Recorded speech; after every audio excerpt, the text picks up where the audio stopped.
President Obama is sending 450 additional U.S. troops to Iraq in the fight against ISIS.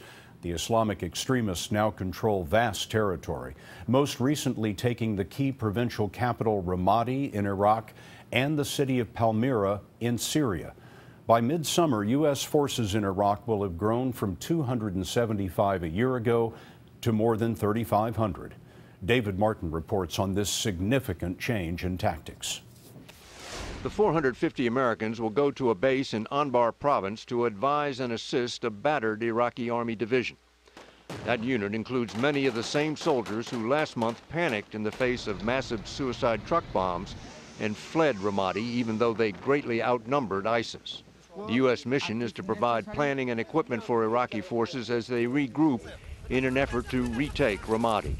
Because the base is so close to the front lines, most of the 450 Americans will be there simply to protect the base from attack. U.S. troops will also attempt to recruit local Sunni tribesmen who have so far been unwilling to fight for the Shiite-dominated Iraqi government. In February, a U.S. military officer predicted the decisive battle against ISIS would take place this spring in the northern city of Mosul.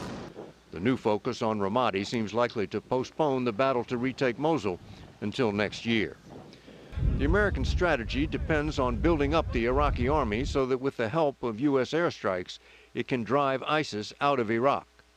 So far, the U.S. has trained 9,000 Iraqi soldiers at 4 bases around the country, with another 3,000 currently in training. But the Iraqi government has been unable to provide enough recruits. As a result, there has been no training at the al-Assad base in Anbar province for several weeks now. Iraqi troop rosters in Anbar are littered with an estimated 3,000 so-called ghost soldiers, men who are listed as members of the unit, but in reality have deserted. It will take 6 to 8 weeks before all 450 U.S. troops are in position. Like all the other Americans in Iraq, they will be barred from frontline combat against ISIS. Scott? David Martin reporting at the Pentagon tonight. David, thank you.